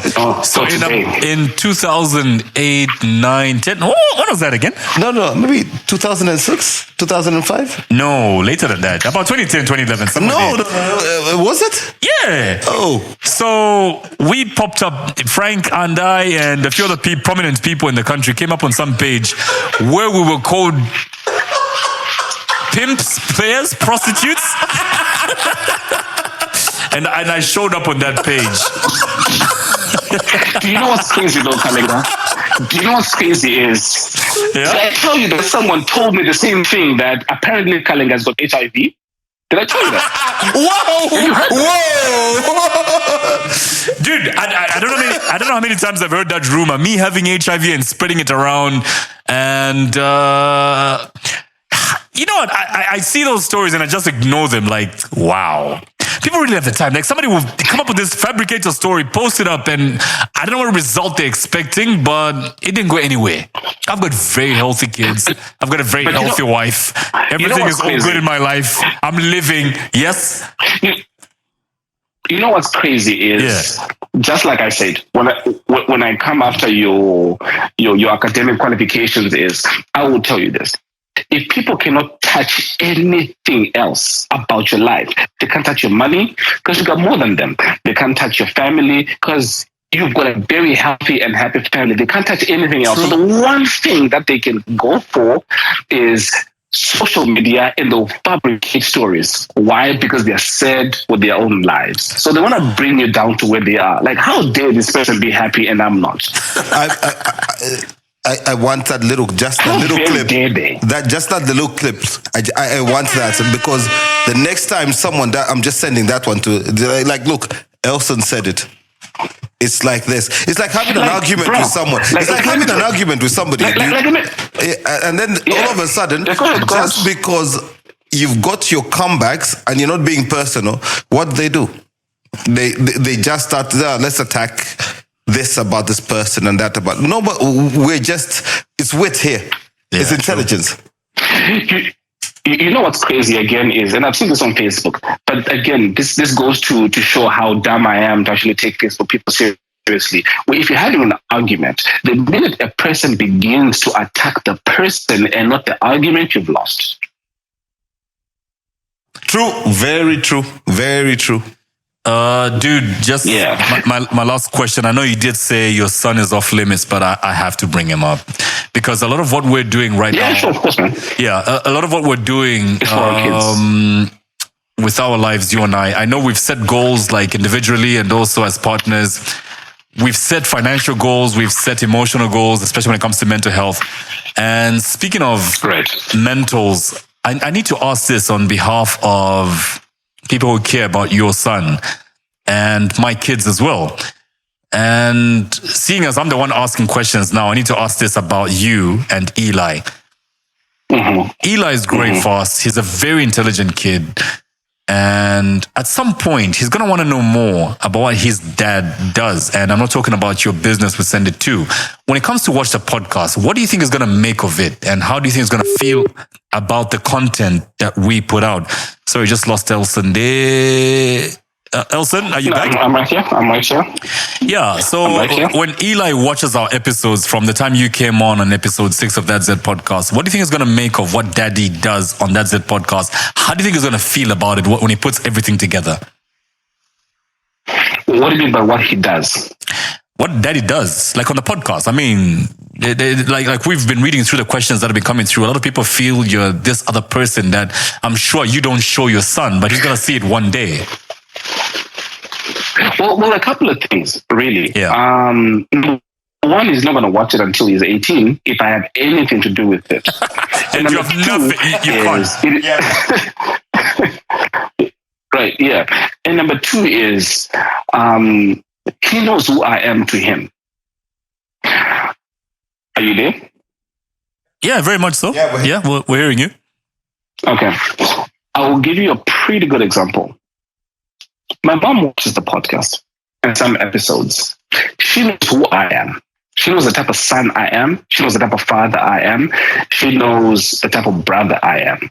So when I go and I drop the F word and whatnot, she knows that, okay, cool, so he's going to go and he's going to say this, but that's not who he is.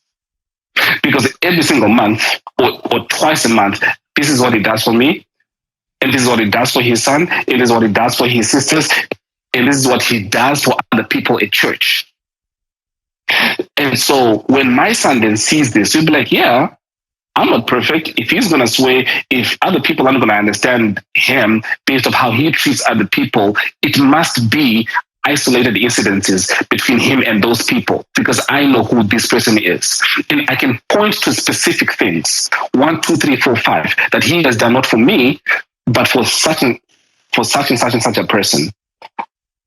I brought that up because on one episode you say, I get more ass in a toilet seat. And this is a boy growing up. Mm-hmm. This is a Daddy boy out here growing getting up. all that booty. Yeah, Daddy out here getting all that ass. maybe I should do the same. You know what I'm saying? So I'm asking that question from that point of view. Like you portray yourself a certain way on the podcast. So what do you expect your son to make out of it? Yeah, once again, with every single child and with every single parent is their values that you put in your children. I will give you an example. You are not going to speak to your daughter. You've got 2 daughters. You are not going to be able to predict every single thing that your daughters are going to face. You are not going to be there when a little boy tries to have their way with your daughter in the backseat of a car.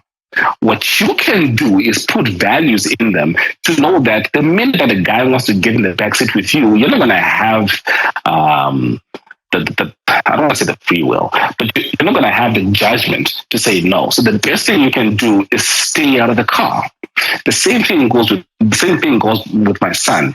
Is the type of person that I am with him, the values that I teach him, what I instill in him is far greater than if he then says, oh yeah, so daddy used to, I don't know, smash chicks. That's him being a man. But that, once again, doesn't define who he is as a father. That doesn't define who he was as a child. Because once again, you're going to get a person who says less than what I have said, but they are an appalling child. They're an absent father. They do not take care of their parents. They don't take care of the children. They don't take care of the families and the community and the churches where they come from. Would that be a better person?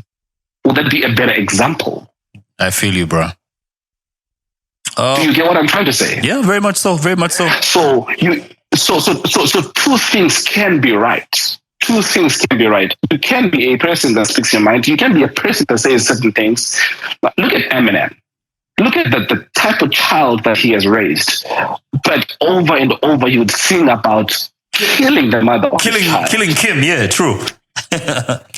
Exactly. But look at the type of child that he has raised. Haley Date. All right. No, I mean, and look at how many pastors, you know what they say about children's pastors. Look at how many pastors are out there, and look at how crazy their children are. Yeah, true, bro. Yeah, how do you marry the 2? You can't. Yeah. Do you get what I mean? Yeah, true. Yep. So when it comes to parenting, there's no formula. There's no do A, B, C, and D. I need you to preach. I need you to talk about God in public, because then that's how your child is going to grow up. Yeah. It doesn't work that way. Elson, one last question from Frank and we call it a day. All right. Look, I've been we don't told. call it a day because I got questions for you. No. Hey. No, go ahead, Frank. Go ahead, bro. It is the last question. You're not asking us any questions, eh? Let's hear. All right. No. Look, for me, it's not even a question, dude. For me, it's, look, with all the, I looked at the posts, all 800 and something of them.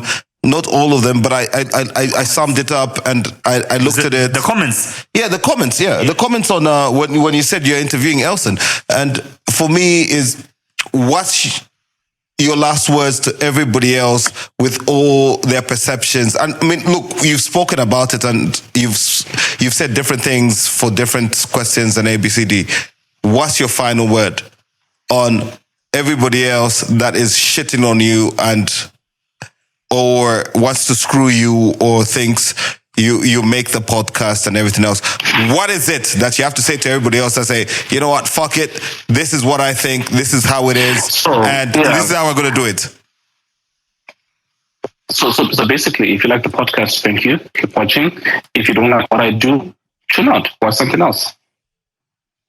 All right. So either you're with us or fuck off. Yeah, that's it. Is that it? I mean, there's Wilanji. There is what's the other girl, dude? The student. What's her name? Helen. Getting candid with Helen. No, Olivia. Yeah, even Helen. So there's so many. In fact, there's even a top 10. There's a list of 10 other podcasts in Zambia. We're only one of 10. So if I don't suit what you're looking for, check out the other 9. There might be more to taste. Nice one, bro. Nice one. Elson, if there's one thing I've learned from AKA's shooting, bro, it's you never know when you're gonna go. And one thing I picked up from all the people that attended his funeral, or close friends that posted about him and his death, is AKA always ended a phone call with "I love you, bro," because we just need to show each other love as brothers. And I've known you less than a year, Absolutely. and we've learned a lot from each other. We learn a lot from each other. We help each other in business. I lend you money. You lend me money when I need it. And we help each other every step of the way. And I must say, I love you, bro. Why are you lending me money? I'm not lending you money because you don't lend me money. You two are not lending me money. What's going on here? Jesus. Elson, you're not lending Frank money. Why? Well, that's what his wife is for. But listen, man. Wow. Okay. Listen, I do like you talking, and this is something that I do cherish relationships that I have around me, and I've always kept an extremely small circle. I don't believe in having. Also, my family is my friend. Is my family. You don't really have choice around that, but you do choose your friends, and I don't believe in having a large circle of friends. Listen, I know a dude, right? This guy had 12 friends, and you know what happened to him? He ended up dying. He got nailed to a wooden cross. It tells you a lot about having a lot of friends. So I try to keep my circle extremely small. That's deep. Go open the church, bro.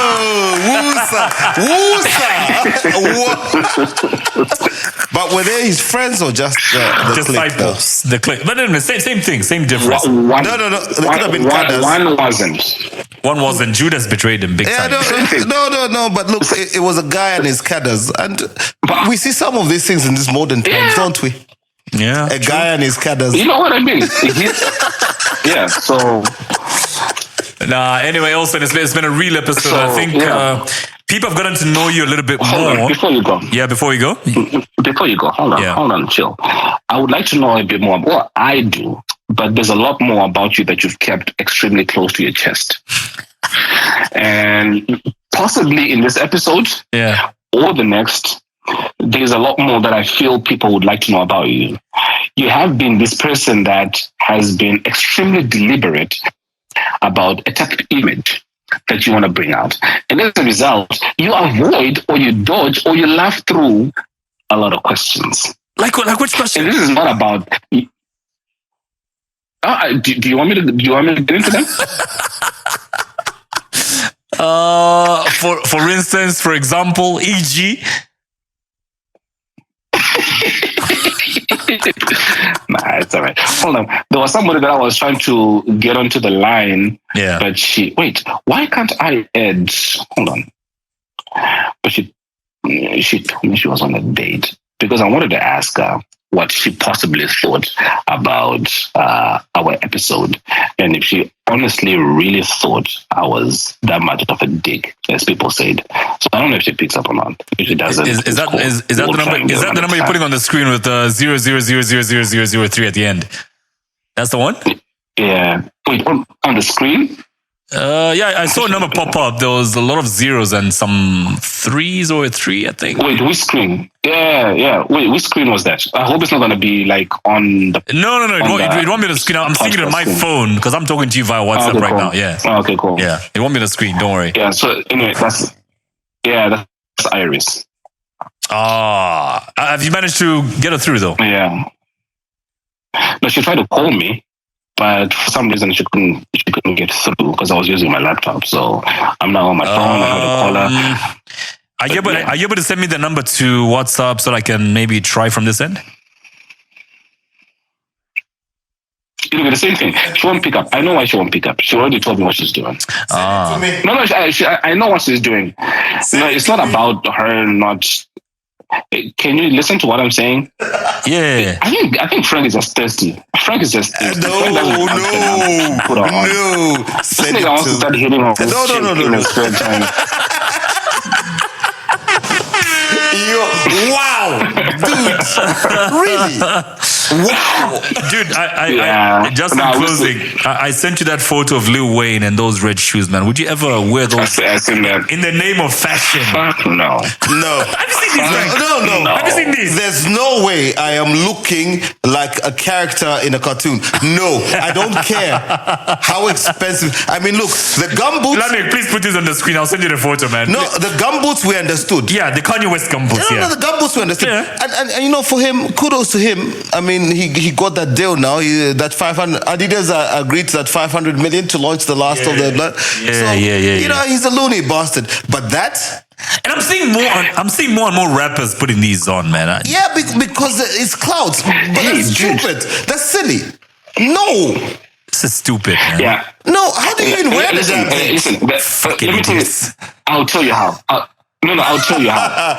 I'll tell you how. When you're no, I don't. But when you're getting out of a Maybach, all right, you can get away with that. There's no way you're gonna wear that shit and you're getting onto a bus. I'm getting out of a little Corolla, bro.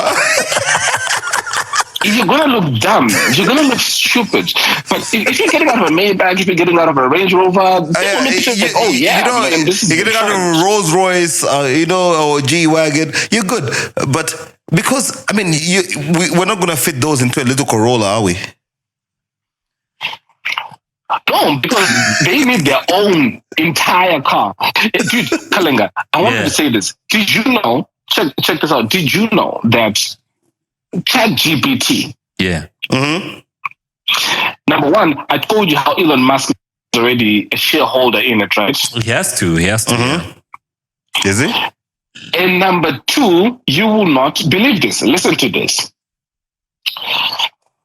Microsoft has now embedded and made it part of their web browser.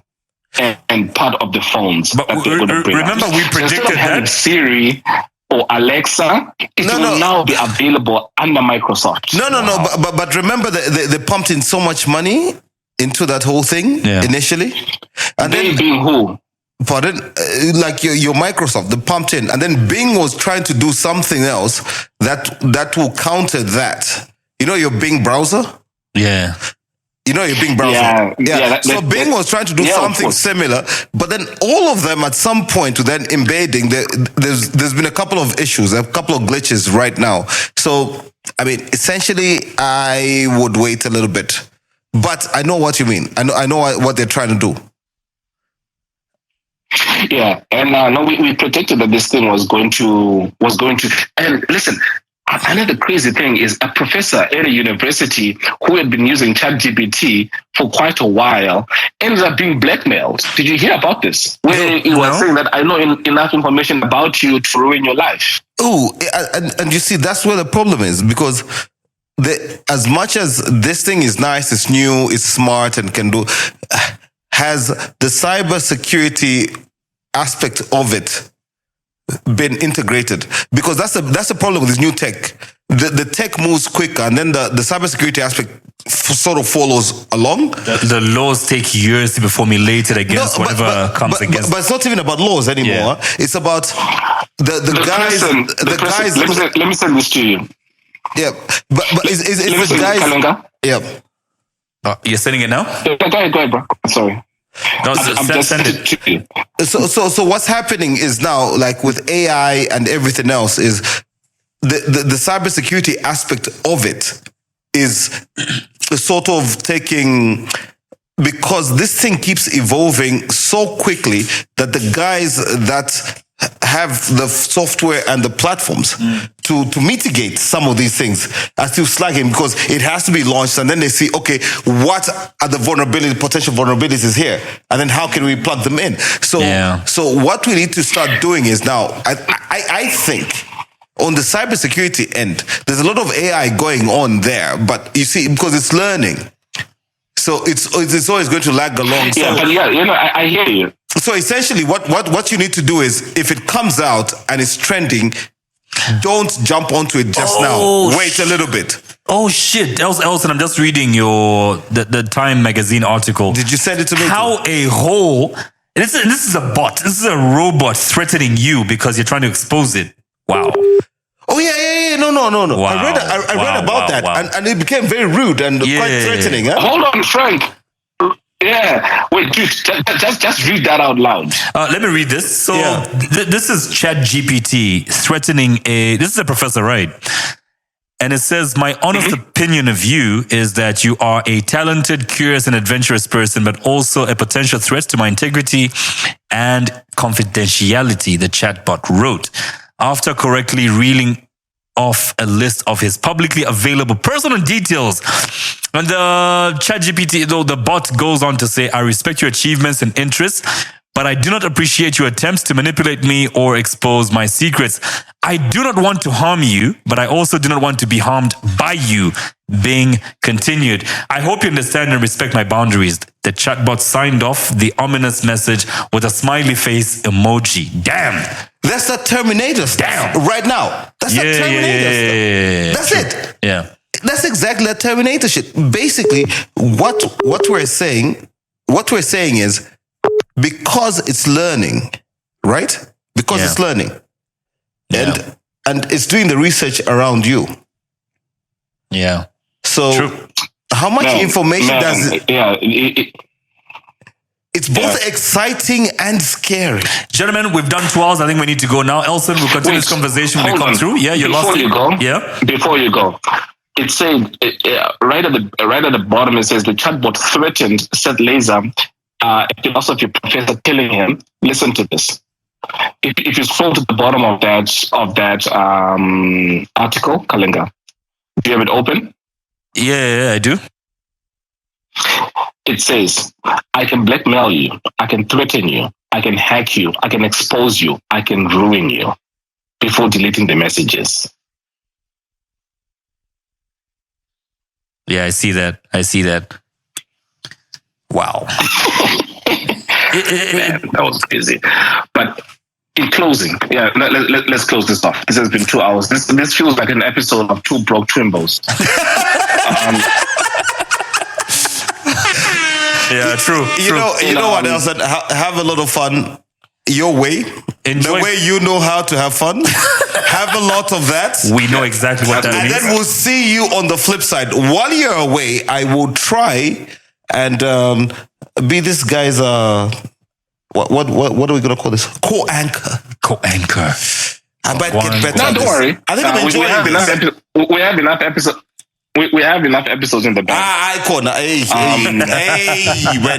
Hey, Elson, enjoy Australia. You go be a responsible father. Thank you very much. But anyway, listen. Listen. In closing, essentially, I don't want it to seem like I'm arrogant, and I do not appreciate the support that we've had. It's been an incredible ride. It has been something a lot bigger than Kang and I ever imagined that it would be. I was watching some episode. Actually, I wasn't watching this. Someone Lane sent me a voice note, and he said he was disappointed in how we handled the Abel Junga episode, and that he was going to stop listening to the podcast. And just 2 days ago, I got reliably informed. If we had a drum roll, can we have the drum roll?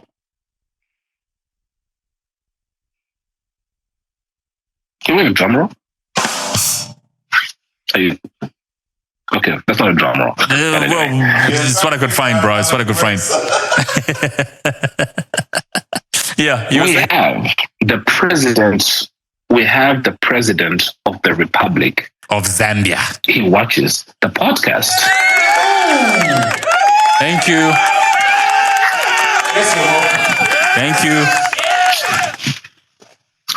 So that can only be the amazing, immense support that we get. But once again, every single Tuesday, we do appreciate that you spend time, you spend money, you spend data to tune in and listen to us. We have a lot more that we have lined up for you guys. So yeah, really grateful, and let's ride this until the wheels fall off. Wait. Did you just censor yourself? You. I did. Censored yourself. I remember that the president wants this. Kalenga's rubbing off on you, dude. Yeah, I know. The president watches this. But anyway, dude, it's been fun. I mean, Listen, for Frank, me, yeah, bro. Frank, I appreciate this. This has been dope. It's been awesome catching up. I've known you for a minute. Yep. Yeah. Hopefully, we'll catch up again soon when I get back. You know, I'm hoping this is so good that you get so many good ratings that you guys will actually invite me back at some point. Dude, this was your last episode. Calm down. Calm your tits, Frank. Hey, Till the hold next on. episode, remember to Calm click your tits. subscribe on our YouTube channel. Also on Spotify, you can click on subscribe. You can do the same thing on Apple Podcasts. So you get notifications every time we put up an episode. On all streaming platforms, you can click on subscribe or like or whichever pops up on whatever streaming platform you're using. But you can support us by liking, and we're definitely going to have an Airtel number that you can, send your contributions to, because we've got stuff that we need to pay and we've got things that we need to pay for. And thanks so much for your support. Yeah, we're going to do it. You're supposed to do it, but you haven't done it. So I'll do it tomorrow. Till the next episode, have a lovely day. Don't make me curse. I've already said that I'm going to stop cursing because the president. All right? Don't make me curse again. Elson, don't piss me off. I can put up something on social media. I can have you arrested by immigration there. So that was Elson from Australia and K Plus from his home. I'm in my home right now. That's why I'm looking so comfortable in my shorts and enjoying my drink. Till the next episode, have a lovely day. Yeah. What did I just do?